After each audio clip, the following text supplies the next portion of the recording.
पुरी स्थित सूरजमल शाह महाविद्यालय 45तम वार्षिक उत्सव में योगदान कले मुख्यमंत्री। नमस्कार, ओटी लाइव को आपन को स्वागत करुछु। Puri Shankar Behera report, OTV live.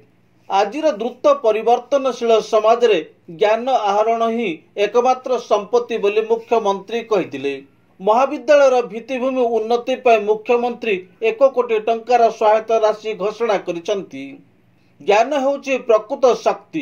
आजिर द्रुत परिवर्तनशील समाज रे ज्ञान आहरण ही हेउछि एकमात्र संपत्ति।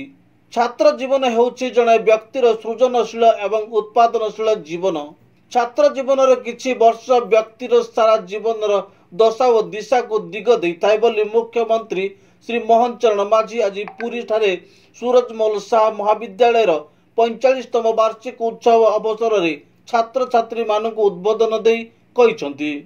महाविद्यालय भित्तिभूमि उन्नति पर 1 कोटी टंकार सहायता राशि घोषणा करी मुख्यमंत्री कहिथिले जे आजिर शिक्षा पद्धति व शिक्षा क्षेत्र रे व्यापक परिवर्तन आसीछि। एबे नियुक्ति व रोजगार अमाप सुजोग रहिछि। यार सदुपयोग करबा पई शिक्षा सहित उपयुक्त दक्षता विकास तालीमर आवश्यकता रहिछि। यशस्वी प्रधानमंत्री श्री नरेंद्र मोदी चलित बजेट रे देशर 1 कोटी युवा गोष्ठी को प्रतिष्ठित कंपनी मानक जरिया रे शिल्प उपयोगी करबा पई स्टाइपेंड सह इंटर्नशिप रे व्यवस्था करिसंती। प्रधानमंत्री दिग्दर्शन रे देश रे नूतन शिक्षा नीति 2020 प्रणयन करा जायछि। युवपीढ़ी को एक सामग्रिक शिक्षा द्वारा योग्य करबा हेउछि आमर लक्ष्य। से पुणी कहिथिले ओडिशार शिक्षा क्षेत्र में व्यापक परिवर्तन आनिबा पई आम सरकारक योजना रहिछि।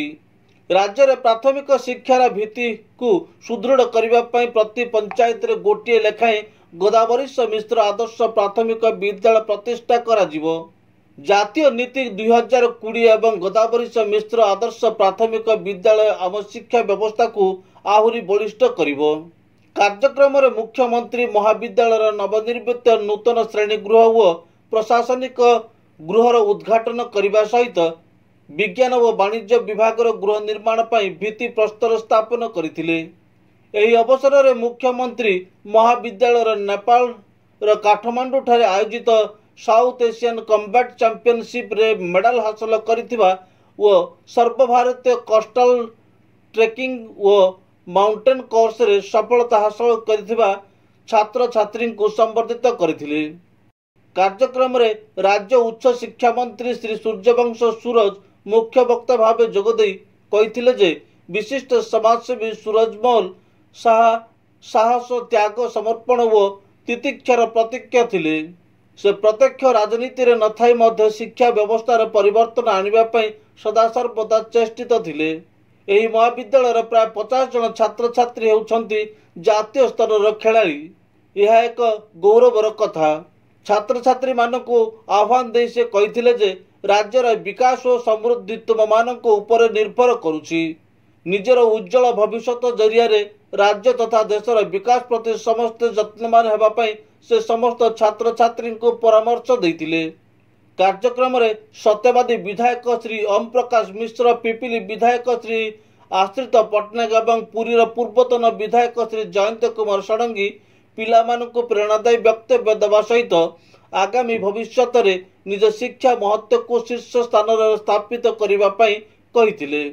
महाविद्यालय अध्यक्ष प्रोफेसर ब्रह्मानंद साहू ए कार्यक्रम रे स्वागत भाषण देवा सहित वार्षिक विवरणी पाठ करथिले एवं अध्यापक नलिनी पट्टनायक धन्यवाद अर्पण करथिले। Bureau report, OTV live.